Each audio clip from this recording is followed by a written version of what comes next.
es una de las figuras religiosas más reconocidas del mundo. María Magdalena. Algunos la consideran una poderosa imagen de la redención, otros una mujer perversa. Es una pecadora, una prostituta. Una reputación que dura más de 1000 años. Pero una mujer está decidida a demostrar que fue la madre de la hija de Jesús. Parece embarazada de 9 meses. De ceremonias secretas No se puede hablar de esto. a sangrientas masacres. Y teorías sobre obras de arte codificadas. O bien es un producto de una imaginación entusiasta o parte del encubrimiento más grande de la historia del cristianismo.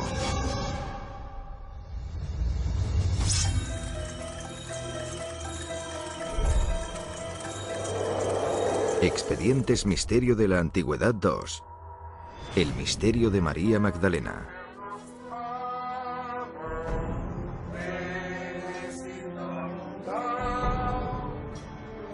Un cardenal católico románico ha viajado desde Roma a Saint-Maximin, en el sur de Francia. Ha venido a presidir una ceremonia que se remonta a hace más de 700 años. Esta es la Fête de Sainte-Marie Magdalene, en honor de Santa María Magdalena. Sainte Marie Madeleine, priez pour nous. Sainte Marie Madeleine, priez pour nous. Sainte Marie Madeleine, priez pour nous. La leyenda local afirma que María Magdalena vino aquí huyendo de la persecución que siguió a la crucifixión de Jesús.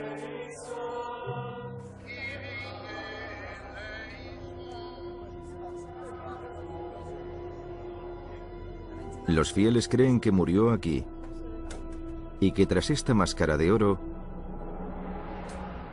está su cráneo. María Magdalena es una de las figuras más controvertidas del cristianismo.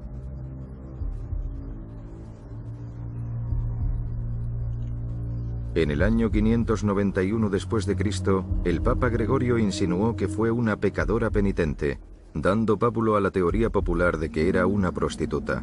Hay gente que aún cree esa teoría, a pesar de que el Vaticano la exoneró en 1969.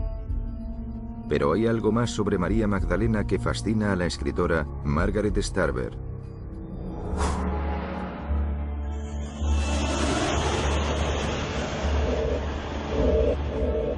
Starber ha pasado años buscando mensajes ocultos en las obras religiosas. Sus controvertidas teorías ayudaron a inspirar el bestseller de ficción de Dan Brown, El Código da Vinci. El libro insinuaba que Jesús y María Magdalena tuvieron una hija, y que los descendientes de Cristo aún viven en la actualidad.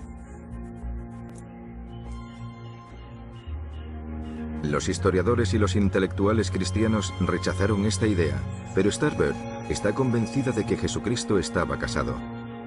Ha venido a Francia a buscar pruebas de que se casó con María Magdalena.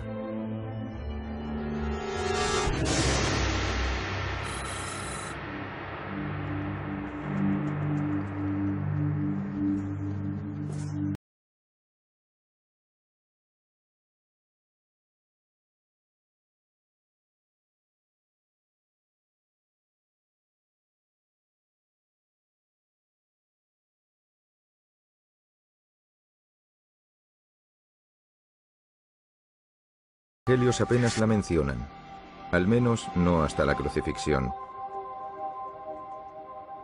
Luego de repente aparece en los 4 evangelios. La narrativa de los evangelios sitúa a María Magdalena en el centro de la historia de la pasión.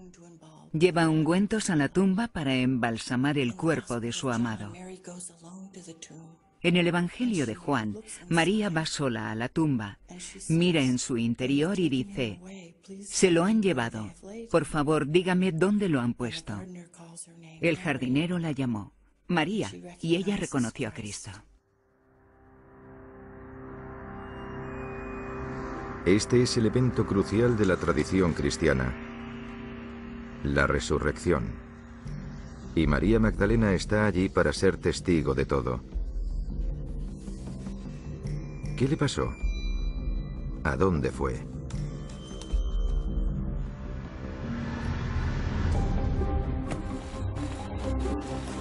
La búsqueda de Starbird comienza en la región de Languedoc, en el sur de Francia. En los siglos XII y XIII, una secta cristiana herética conocida como los cátaros vivieron aquí. Entre las muchas acusaciones de herejía, una afirma que creían que Jesús y María Magdalena eran amantes. Fuera cual fuera la verdad, pagaron por sus herejías con sus vidas. Cuando los intentos por convertir a los cátaros fracasaron, el Papa Inocencio III autorizó una cruzada para eliminarlos.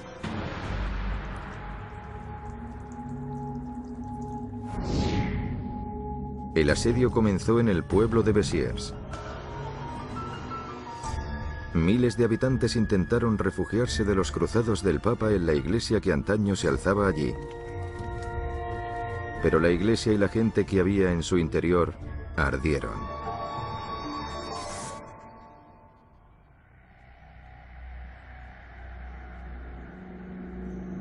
Los siguientes 20 años, muchos miles de cátaros fueron asesinados por sus creencias. La guía de Languedoc, Sabine Affré, ha pasado una década explorando el legado de los cátaros. Sabine, quisiera saber por qué el Papa quiso eliminar a los cátaros. Porque los consideraban herejes. Los cátaros creían en dos creadores, uno bueno y uno malo. Pero una gran parte de las pruebas de su fe se perdió, dejando que la información sobre sus creencias fuera transmitida por los inquisidores católicos. Un cronista católico de la época afirmaba que creían que María Magdalena era la concubina de Jesús. Pierre Lebeau de Cernay afirmó que la destrucción de Béziers fue un castigo adecuado a sus calumniosas afirmaciones de que Jesús y María Magdalena eran amantes.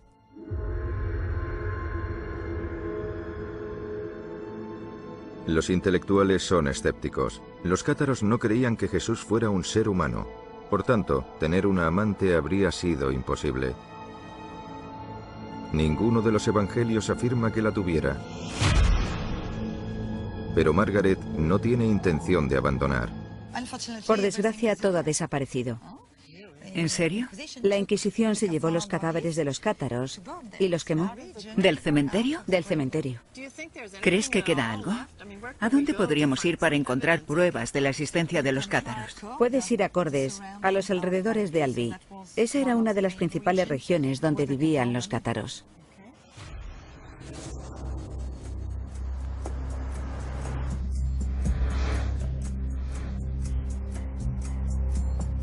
Starbird hace lo que Affré le aconseja y se dirige hacia Cordes.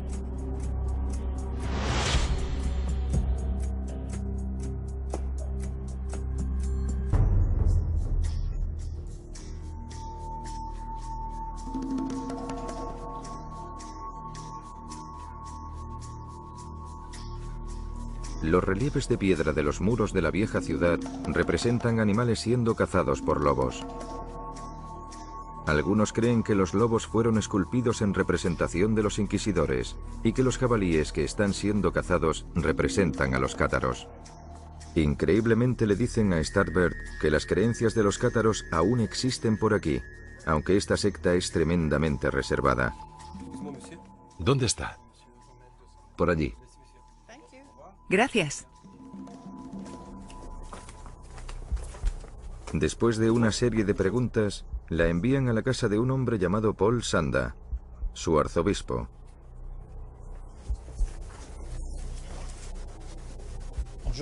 Hola, Hola. ¿qué quieren? Me interesa la fe de los cátaros, sus creencias, especialmente sus creencias sobre María Magdalena. Sanda profesa una religión gnóstica, una secta cristiana que evolucionó de los cátaros. Sanda es cauto. Hay algunas cosas de las que no quiere hablar o que no quiere que se sepan. No se puede hablar de esto. No. Ah, silencio. Gracias. Gracias, señor. Pero accede a enseñarle su capilla. Sígale.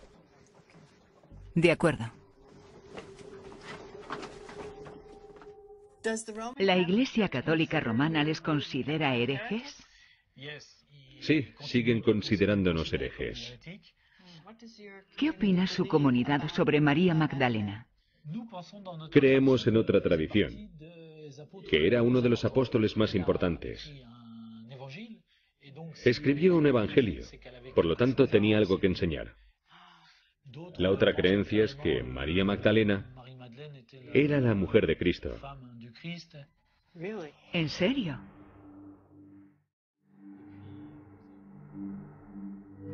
Sanda accede a dejar que Starberg presencie una ceremonia que muy poca gente ha visto. Algunos miembros de la congregación le han pedido mantener el anonimato.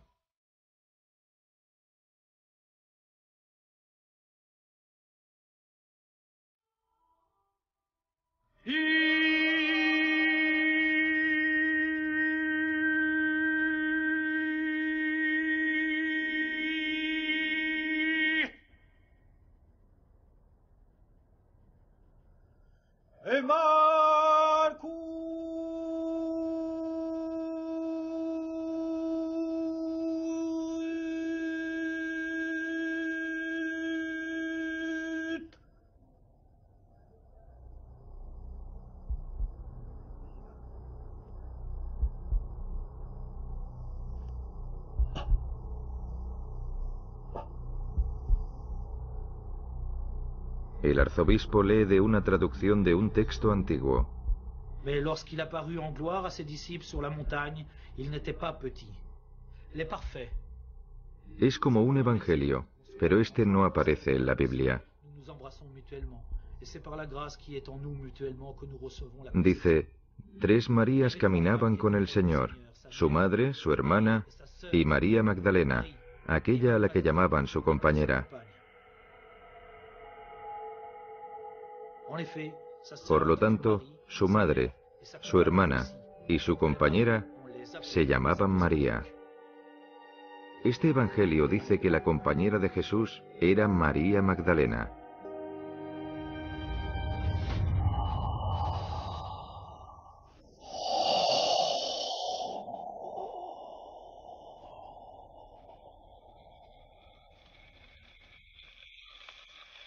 S'il vous plaît, vous allez éteindre et vous allez sortir et on doit finir, on en a pour un quart d'heure même pas.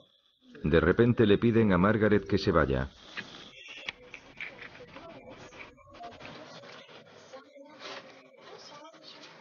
Nos ha dicho que era hora de irnos. No sé por qué no quería dejarnos ver el resto de la ceremonia. A pesar de no ver el ritual completo, el libro que leía el arzobispo insinúa una relación entre María Magdalena y Jesús.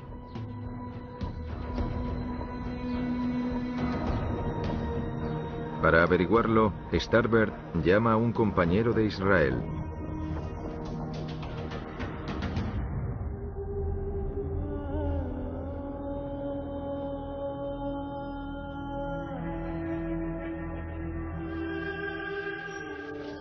Hola, Margaret, ¿qué tal? El profesor Barry Wilson es un historiador del cristianismo primitivo y de textos antiguos cristianos.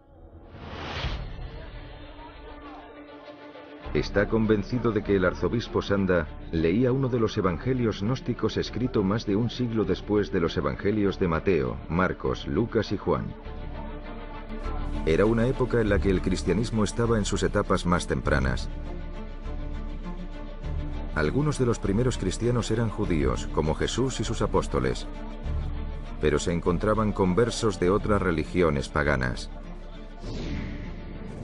Hay muchas formas distintas de cristianismo primitivo. Todos tenían escrituras distintas. Todos tenían ideas muy distintas sobre la naturaleza de Jesús. Todos creían que ellos tenían razón. Se consideraba la expresión correcta de la fe cristiana. Creían que los demás estaban equivocados. Algunos de los primeros escritos serían incluidos en el Nuevo Testamento. Pero a lo largo de los siglos, los evangelios gnósticos se irían perdiendo para la historia.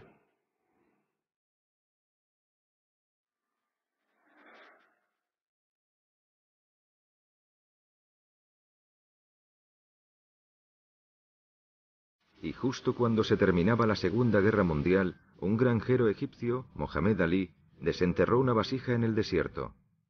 Llevaba 15 siglos bajo tierra. Dentro había más de 50 textos cristianos primitivos. Cuando Mohamed los llevó a casa, su madre utilizó algunos para hacer fuego. El profesor Wilson ha examinado los que quedaron.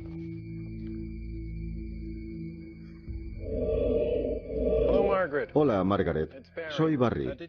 ¿Has recibido los textos de las escrituras gnósticas que te envié? He pensado que podríamos repasarlos. Su contenido es increíble. Estas son las palabras secretas que Jesús pronunció. Luego dice, aquel que descifre el significado de estas palabras tendrá la vida eterna. Al contrario que en los evangelios del Nuevo Testamento, María Magdalena juega un papel mucho más importante en estos textos gnósticos posteriores. Pedro le dijo a María, hermana, sabemos que el Salvador te quería más que a ninguna otra mujer. Dinos las palabras del Salvador que recuerdes, las cosas que tú sabes y nosotros no, porque no las hemos oído.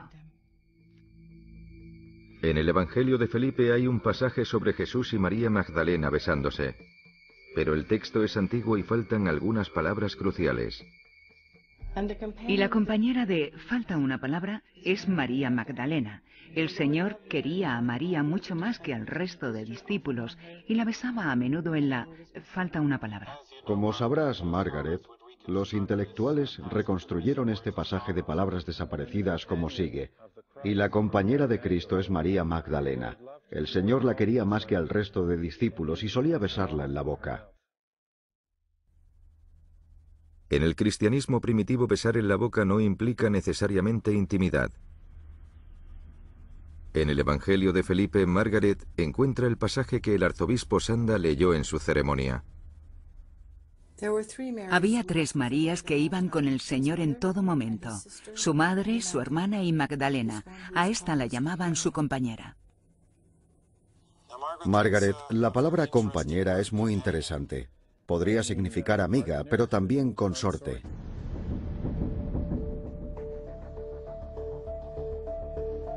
Aunque los evangelios gnósticos sean interpretados por algunos como indicativos de una relación íntima entre Jesús y María Magdalena, estudiosos como Helen Bond, de la Universidad de Edimburgo, en Escocia, señalan que ninguno de los evangelios puede ser tomado como si fuera historia exacta.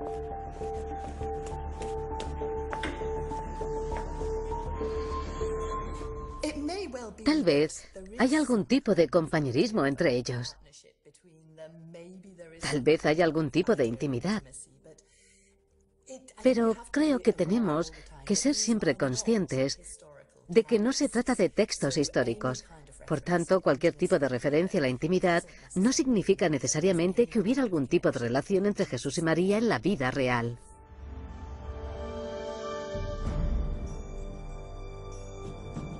El profesor Wilson quiere averiguar por qué ninguno de los evangelios gnósticos acabó en la Biblia. Cree que las respuestas yacen mucho más atrás, en el mismísimo origen de la Iglesia. Es difícil reconstruir las primeras etapas del cristianismo. Hay muy pocas pruebas físicas para ello. Pero últimamente, un suelo de mosaico de una de las primeras iglesias del mundo ha sido descubierto a 80 kilómetros al norte de Jerusalén, en Megiddo. Pero el profesor Wilson tiene un problema. La iglesia fue descubierta entre los muros de una prisión israelí de máxima seguridad.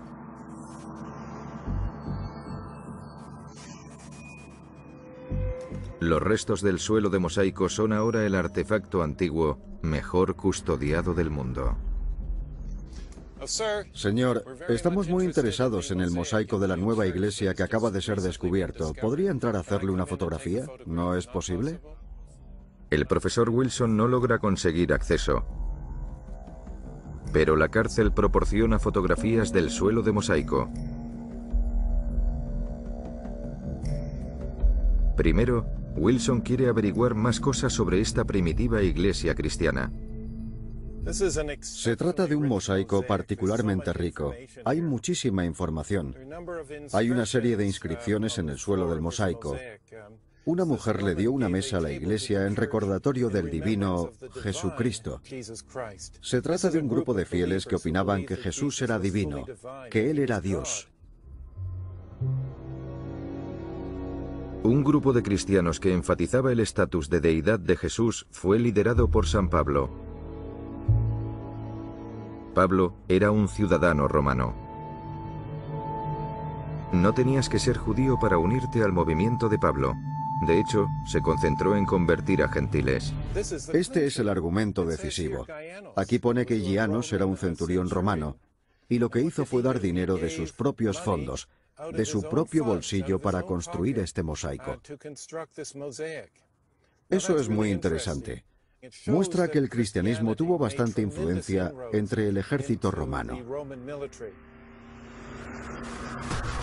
A pesar de que los romanos originalmente mataron a Jesús, hay pruebas de que el cristianismo atraía a sus soldados. El profesor Wilson quiere averiguar por qué. Se dirige a las ruinas romanas de Cesarea.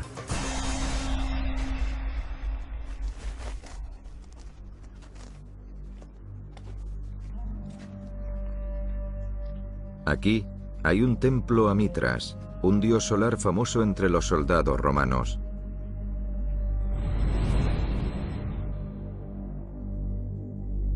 Su templo es como una cueva, salvo por el único hueco de luz diseñado para iluminar el altar durante el solsticio de verano.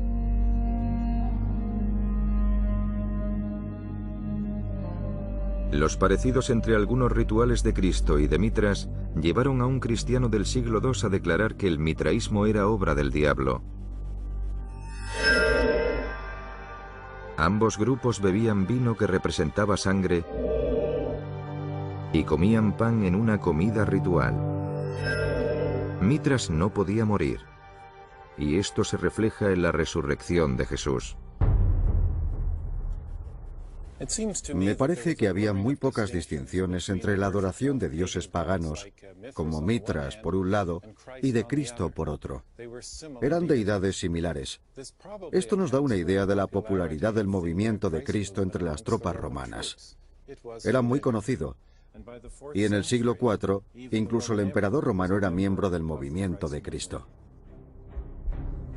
El profesor Wilson cree que el parecido de Jesús con los dioses paganos ayudó al cristianismo a extenderse por el Imperio Romano y que el legado de Pablo influenció qué textos serían incluidos en el Nuevo Testamento. Otros intelectuales señalan que los evangelios fueron elegidos de modo natural, basándose en lo que la gente leía en las iglesias. Una lista oficial no empezó hasta el siglo IV. El arzobispo Atanasio fue el primero en señalar los 27 libros que constituyen el Nuevo Testamento actual. Dice, estos son las fuentes de la salvación, y solo estos proclaman la doctrina de la santidad. Estos son los únicos que pueden ser acreditados como divinos. Por tanto, las implicaciones son extremadamente claras. Todo el resto de escrituras, incluidas las de los gnósticos, deben ser rechazadas. De hecho, él las llama obras inventadas. Algunos de los primeros padres de la Iglesia arremetieron contra los gnósticos. No aprobaban esos evangelios. Principalmente porque son las palabras de un Jesús que se alza. Son diálogos inventados de Jesús. No hay base histórica para ellos y están muy relacionados con esa visión en particular del mundo. Por lo tanto, creo que no debe sorprender que algunos de los primeros padres de la Iglesia no los aprobaran. Todo el Nuevo Testamento se escribió antes que los evangelios gnósticos. Por tanto, en términos cronológicos, los textos del Nuevo Testamento son mucho más antiguos. Fueron escritos unos 100 años antes de los primeros evangelios gnósticos.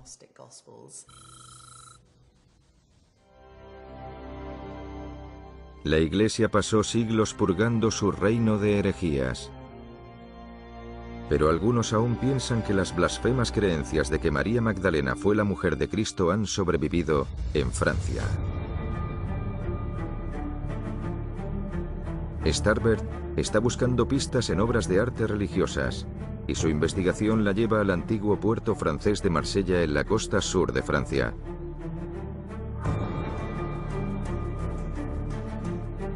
Según la leyenda francesa, María Magdalena huyó de la Tierra Santa y vino aquí.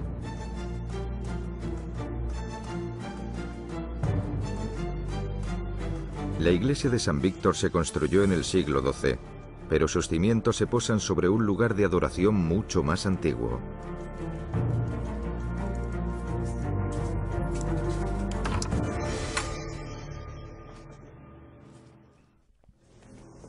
Starbird está intrigada por algo del interior de esta antigua iglesia.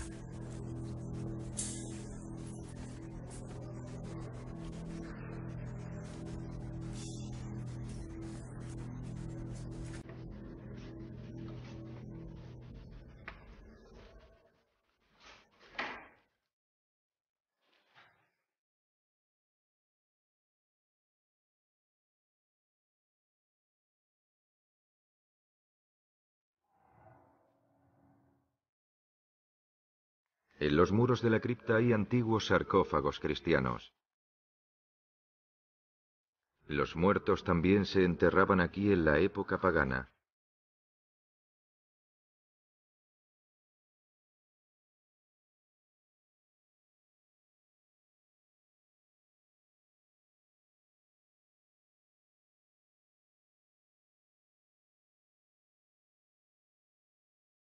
Oculto en un pasadizo lateral, Starbird encuentra lo que buscaba.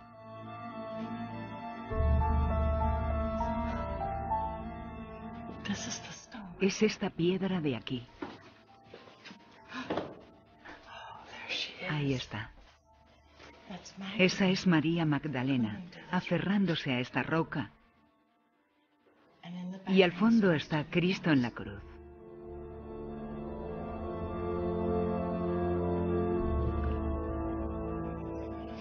Parece que está embarazada de 9 meses. El contorno de la roca es tal que da esa impresión.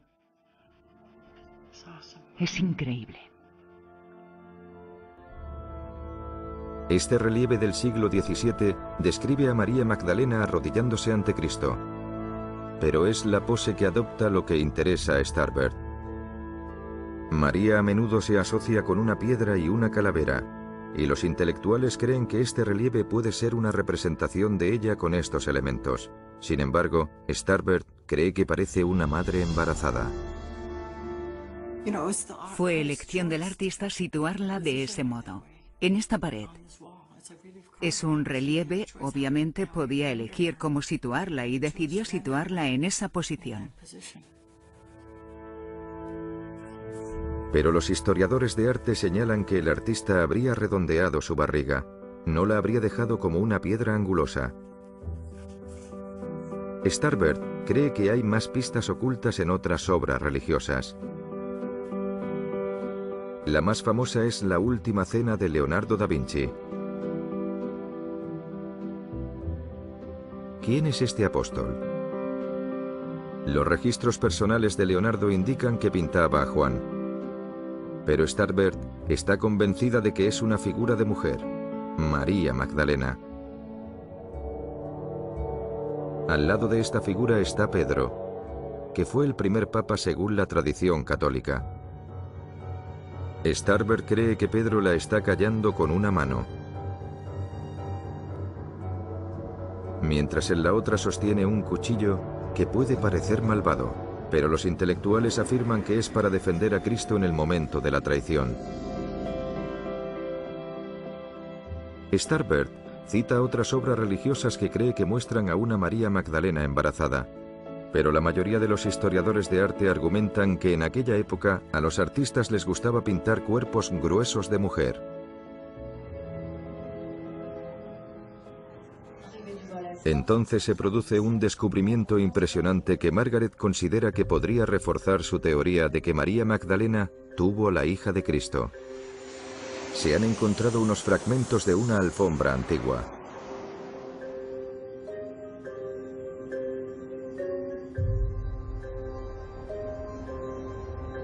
Están a 9.600 kilómetros en la costa oeste de los Estados Unidos.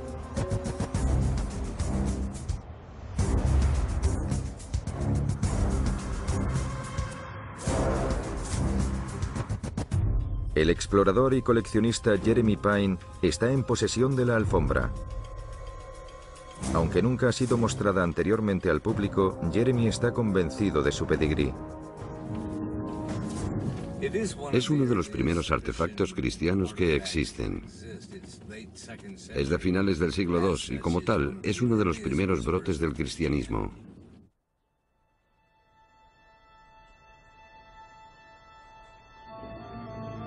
Jeremy ha acordado que Margaret vea la alfombra en una casa remota entre los viñedos del norte de California.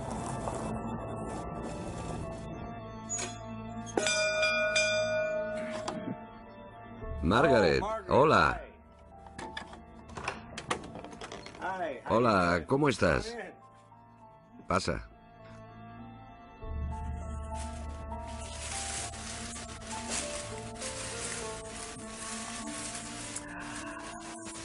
Creo que la han hecho de ese tamaño de forma intencionada. Jeremy, es una obra fantástica. Es extraordinario. Basándose en fotos, los expertos no están seguros del origen y simbolismo de la alfombra. Algunos ven rasgos budistas de Oriente Próximo, paganos mediterráneos y cristianos. Estos son los únicos fragmentos de alfombra de este tipo en el mundo. Es de fabricación egipcia. Sabemos que había un montón de sectas cristianas gnósticas en el norte de Egipto, en Alejandría particularmente. Por tanto, cuando empecemos a averiguar lo que ocurría en Egipto en el siglo II, tendremos la oportunidad de averiguar el significado del diseño.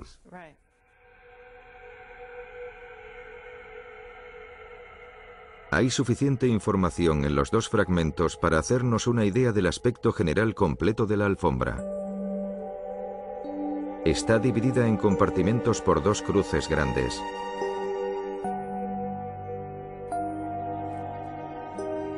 Hay 4 figuras por toda la alfombra.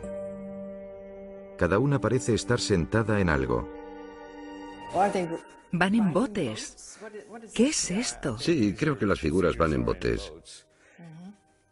Las de arriba en botes azules. La sección del medio falta casi por completo, pero las representaciones de las cabezas de animales a su alrededor sugieren a Pine lo que podía haber ahí. Es interesante porque se puede ver la máscara de león y en el fondo las dos que están completas. Por supuesto, el león de Judea es uno de los epítetos de Jesús en el Nuevo Testamento. Sí, por eso creemos que se trata del león de Judea. Por tanto, este sería Jesús en el medallón central. Y por desgracia, lo único que queda es el pelo. Los expertos no están seguros de que se trate de cabezas de león, ni de que esto sea una alfombra cristiana. Una pista pueden ser los halos alrededor de las dos figuras superiores que indican que son divinas. ¿Podemos ver a esta mujer más de cerca? Creo que es una mujer, es rubia, y los de pelo más oscuro son los hombres. Eso es lo que creo yo. No hay nada que nos diga quién es hombre o mujer. Tendríamos que observarlo más de cerca. En el pelo de esta figura han utilizado un color amarillo. Amarillo dorado, y han utilizado algún tipo de hilo púrpura que se ha desvanecido. Por tanto, creo que el amarillo y el púrpura juntos habrían dado el efecto de pelo rojo. Y si buscamos algún pelirrojo en la historia de aquella época, hablamos de María Magdalena.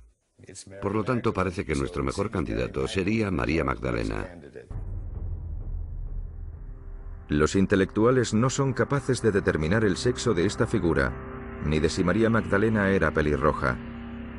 Esta alfombra tiene cientos de años más que cualquier descripción realizada de ella. A la izquierda de la figura hay otra con un halo. ¿Puedes hablarme de esta figura más pequeña que hay aquí? Parece una réplica, aunque mucho más pequeña, de la mujer de aquí, y también lleva un halo. Son casi la misma figura, salvo que esta tiene la mitad de su tamaño. Aunque el periodo es primitivo y el arte es un poco más rudimentario, no creo que fuera un accidente, ya que todo lo demás está en proporción en la alfombra. Creo que la han hecho de ese tamaño de forma intencionada. ¿Será la hija de la mujer del bote azul? Se podría pensar eso. Madre e hija. ¿Es lo que opinas tú, Jeremy? ¿Es así como lo interpretas? Así es como lo interpreto.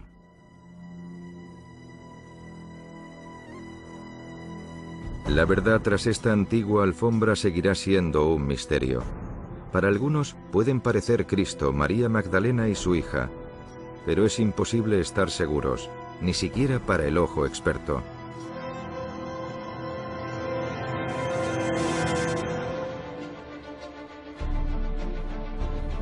De vuelta en Jerusalén, el profesor Wilson intenta averiguar el significado de la alfombra en caso de tratarse de un objeto cristiano. No parece ser una historia de la Biblia, por tanto busca en otros lugares. Y cree que ha encontrado algo. La leyenda francesa dice que María Magdalena, junto con un grupo de amigos y familiares de Jesús, huyeron de Jerusalén y acabaron en Francia. Si María Magdalena estaba casada con Jesús, y especialmente si tuvo una hija con él, habría tenido que huir de Jerusalén tras la muerte de este.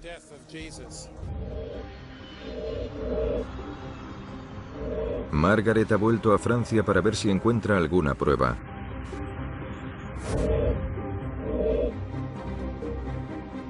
La leyenda francesa afirma que María Magdalena pasó sus últimos 30 años de vida en una cueva en las montañas de Saint-Baume.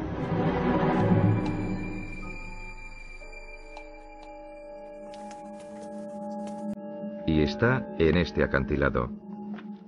Ha sido transformada en una capilla dedicada a María Magdalena y ahora está habitada por monjes dominicanos.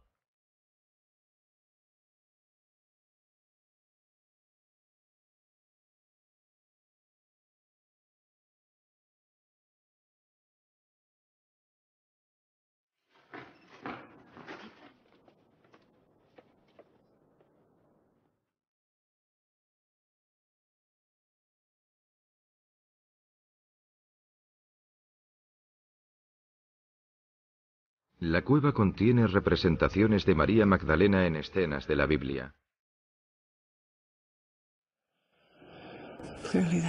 Está claro que esa es María Magdalena a los pies de Cristo en la cruz.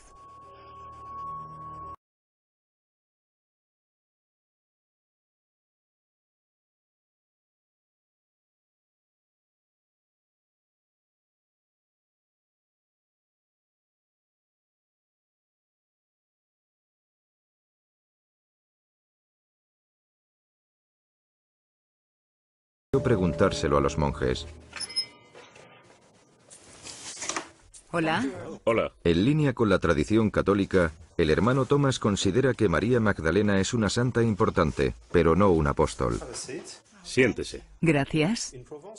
En Provence decimos que después de la persecución en Tierra Santa fueron enviados a un barco. En ese barco estaban María Magdalena, Marta, Lázaro, María Jacobé, María Salomé y Maximino. Y cruzaron el mar y llegaron a Saint-Marie-de-la-Mer, como la llamamos aquí, cerca del río Ródano. ¿Entonces cree que estas tradiciones antiguas tienen un atisbo de realidad?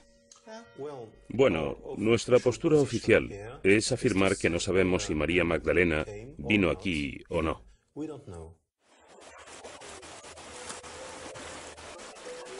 El hermano Thomas le ha dicho a Margaret que fuera a Saint-Marie-de-la-Mer. Ahora es un centro turístico de la costa sur de Francia. La leyenda dice que llegó a Costa después de la crucifixión.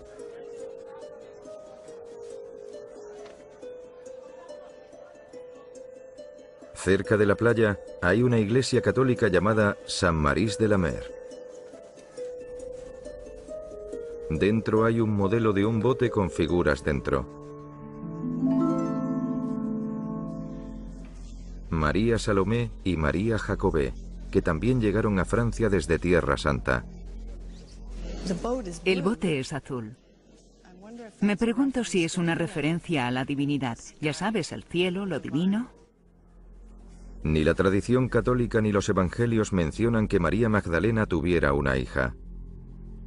Pero en un giro extraño de los acontecimientos, un texto del siglo XIX describe el viaje de María Magdalena a Francia. Va acompañada por José de Arimatea, conocido como el protector del Santo Grial.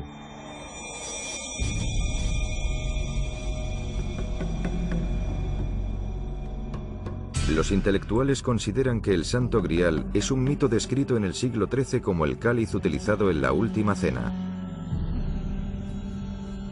La palabra grial deriva de la palabra griega cráter, que significa plato. Pero Margaret cree que el mito tiene un significado oculto.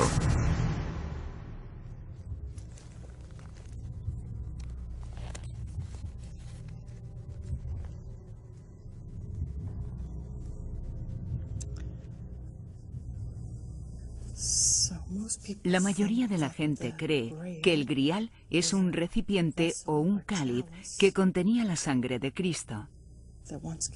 Pero tenemos una palabra antigua que deriva fonéticamente de la palabra francesa sangral, que se traduce como Santo Grial. S-A-N y después G-R-A-A-L como segunda palabra. Pero si divides esas mismas 8 letras después de la G, obtienes sang, ral, que en francés antiguo significa sangre real o linaje real. Y no se puede llevar la sangre real en un tarro con una tapa. Fluye en las venas de un niño. Pero esta opinión ha sido ampliamente desacreditada. Una vez que empiezas a mezclar las leyendas, ocurren todo tipo de cosas. Y el intercambio de idiomas del francés al inglés al final de la Edad Media produjo un montón de confusiones encantadoras. Malory escribió su versión de las historias artúricas y del Grial, y escribió la palabra Santo Grial como una palabra, sangreal, que se deletrea S-A-N-G-R-E-A-L, o a veces con 2 L's al final. Pero si divides esa palabra de otro modo, en lugar de darte santo y grial, te puede dar sangre real. Es un desarrollo interesante, pero definitivamente postmedieval. Margaret señala una leyenda que habla de una chica en el barco que supuestamente María Magdalena llevaba a Francia. En la cripta de la iglesia hay una estatua dedicada a ella.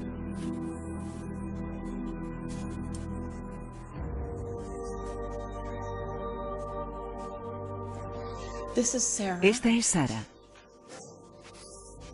Se dice que es la sirvienta. Su nombre significa princesa en hebreo. En algunas leyendas Sara es gitana y en otras una sirvienta egipcia. No está reconocida como una santa, pero en esta iglesia es venerada. Para Margaret, esta es la última pieza del puzzle. Una creencia de que María Magdalena era la mujer de Jesús y la madre de su hija. Y para ella, las piezas de este puzzle han sobrevivido aquí en Francia, en prácticas religiosas con evangelios herejes, en la veneración de las reliquias de María.